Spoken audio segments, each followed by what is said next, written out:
What's going on, you guys, and welcome back to another episode of Scrumptious Games. And today I'll be giving you guys my initial impressions and some facts about the game to help you guys decide whether or not to buy Infinite Warfare. Now, keep in mind, I do know that this is only the beta, but I also want you guys to know that the game is coming out in 1 month. So obviously, they cannot change too much about the game other than weapon balancing. Now, to start off, how does it feel? Personally, in my opinion, it feels like Ghosts with Black Ops 3 movement and Advanced Warfare and Titanfall visuals mixed into it. I just felt like you died pretty quickly in this game. Um, I know there was statistically is the same 4 bullets, but the weapons in this game shoot much faster than Black Ops 3, at least in my personal opinion from what I've seen. I don't know the exact stats, but that's how I felt. Now, how's the movement? So they say the movement's supposed to feel like Black Ops 3, and it pretty much does. But it is much, much heavier. Now, you guys think Black Ops 3 as a basis, if you guys want to use that, it feels like there's a weight on top of you, and you definitely cannot go as high. Every time you jump, it feels like there's like more weight pushing you down. So it feels like the jetpacks aren't as strong. And also, what I did was I did a little comparison. I played the Infinite Warfare beta, and I went to Black Ops 3 right afterwards. And I know it's because I'm not used to Infinite Warfare, but it felt like the Black Ops 3 movement was so much smoother, and you could get so much higher too. So I want you guys to keep that in mind. And also, don't worry, guys. I know when we saw the gameplay at the gameplay reveal, the multiplayer gameplay reveal at the start, there was a lot of motion blur, but you guys can turn that off. That was honestly a big deal breaker for me because I thought it was super annoying, but I found out you could turn it off, so happy about that. Now on to the specialists. Um, I feel like personally, I think they're similar in power, but they're just different how it works. So in one of the gameplays on the space map, you can see that I'm pretty much using the scythe, except I have akimbo weapons, and I pretty much have to hip fire it, and it doesn't zoom in and spot like you can't aim with it as much. It's just a kind of like a hip fire. I do feel like some of the weapons are a little bit stronger than they were in Black Ops 3, but then again, they did nerf most of the specialists, so we don't know how it's going to be later on. But now, one of the most biggest game-changing things they added into these specialists are traits. Now you might be wondering, what are traits? Now, traits in this game are pretty much add-ons to your specialists. They're like little perks. I don't know if you guys remember Modern Warfare 3. There were like little traits to put on your gun to reduce flinch and so on and so forth. Traits are that for specialists, except way more overpowered.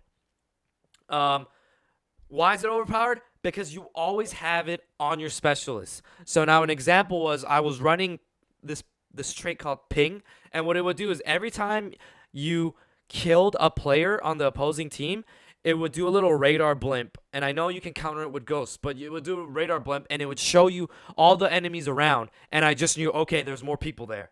But these traits are super overpowered. There's the ping one, and another one was on the robot. There was one where every time you get a kill, you get a speed boost. Like you would just go on a tear. Like you'd be so fast. You kill one guy and then you just go on this speed boost, and it'd be kind of harder to kill the whoever was on a speed boost too. Next, the fire rate weapons on these are really, really fast. They sound like they all have rapid fire on them from Black Ops 3. Also, what I had to do was I had to put on foregrip on my gun because everyone else had it. And even though these guns barely have any recoil to begin with, if you add on the foregrip, they pretty much have no recoil. So everyone's using foregrip, so you pretty much have to use it because they are just melting you. But what I noticed was there is a much more significant damage drop in range. So it might be because up close I'm just melting these guys, but far away it just feels like it takes so much longer to kill compared to up close. And I know that's supposed to happen, but it's just I feel like the damage drop off is exponential. There are energy weapons and ballistic weapons. I don't know the exact stat difference, but I found out that pretty much the energy weapons just sound different. They have different animations, but also I found out that energy weapons regenerate ammo. So if you let's say you shoot one or two bullets and you don't reload at all, it will just naturally regenerate it and go into full magazine. Now, there is also a trait on one of the specialists that regenerates ammo faster. And my friend ended up using that, and supposedly he just never had to reload, or at least that's what he said. Now, onto the grenades. Unfortunately, they didn't give us like stuns and concussions as unlockable in the game. You have to be able to pull. It said it was available only in the full game, so I didn't. I don't know how the stuns and concussions feel, or concussions and the flashbangs feel, but from the grenades, they felt super super heavy compared to like all the other COD games. This is the heaviest grenade that there is. I felt like I couldn't throw these grenades as far as I used to, especially in Black Ops 3. You could boost up and chuck it, and you could throw that thing across the map like a freaking MLB baseball player. But these feel like straight up rugby balls compared to those. There was a grenade that I used that's like the first unlock. They're called the fragmentation grenade. I felt like it was super overpowered because when you threw it, it would land, it would blow up into smaller grenades, and it would have this like splash damage kind of feel. And I got like way more kills with that grenade than I did in previous grenades and previous CODs. On to the weapon variants. I know you guys heard about weapon variants being in Infinite Warfare. I was pretty bummed, but there are easier ways to earn it compared to Advanced Warfare. So a way you can earn it is team challenges. And by team challenges, I don't mean by everyone in like the multiplayer team lobby, but you're in like there's two different factions. So you're either one or the other. I don't know how to pick it. It just picked one of them for me. And so it tells you to do various challenges like get 10 kills with a specialist weapon or something like that. And as you progress, you get more points and it unlocks like a tier of weapons for you. Another way to earn it is supply drops with keys. So this is pretty much the supply drops from Black Ops 3 coming back. But the way you can also earn it is in supply drops. Once you open a supply drop with the keys, they end up giving you cogs and nuts or whatever you call it, and you can collect these nuts and unlock the weapon specifically. However, there is a twist. You cannot unlock a specific weapon variant that you want to. You have to move up the tier, so you do need a lot of cogs and nuts to unlock the top weapon variant or the epic one. Now, what I found a little bit imbalanced about these weapon variants, even though they are like pay to win pretty much, is I was super uncomfortable with the fact that I thought when I heard there was a nuke in Infinite Warfare, I thought you could get it just by getting 25 kills with any gun. But what I noticed was they added a nuke trait onto different weapon variants, and unfortunately, only some weapon variants have it. Now, what I mean by that is, let's say there's two SMGs. There's a Karma, and there's a RPR Evo. Now, between those two guns, maybe only the Karma might have it, and the RPR Evo doesn't have a variant that has the nuke. I hope that clarified. I don't know how to clarify it in a more specific and clear way, but yeah. Now, on to my personal review. What I think about the game. I think it's a mediocre game. It's a simple COD game. Like I played COD pretty much like half my life. It's just a COD game. But unfortunately, it's like a little bit below par. I only had fun when I was playing it with my friends, and usually I know it's a good COD game when I play by myself, and I don't care if my friends get on or not. Games that did that were Modern Warfare 3, Modern Warfare 2, Black Ops 3, Black Ops 2, and so on, and COD 4.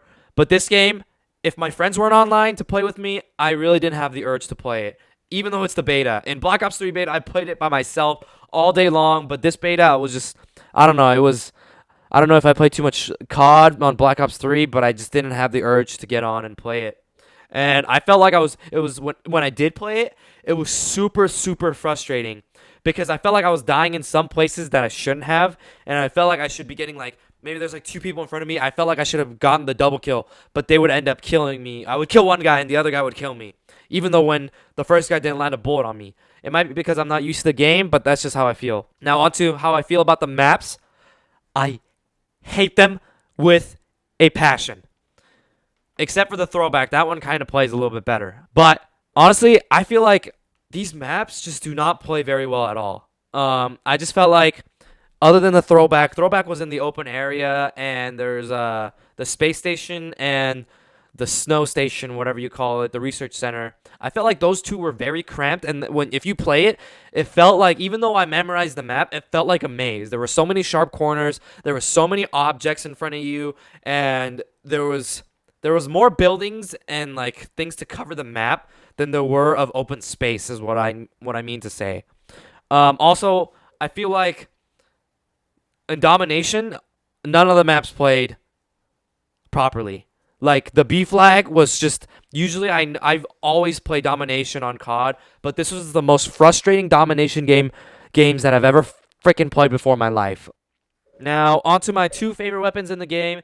One in the assault rifle category, one in the SMG category. In the assault rifle category was the K-bar. I highly recommend when the game comes out that you guys use this unless they balance it out.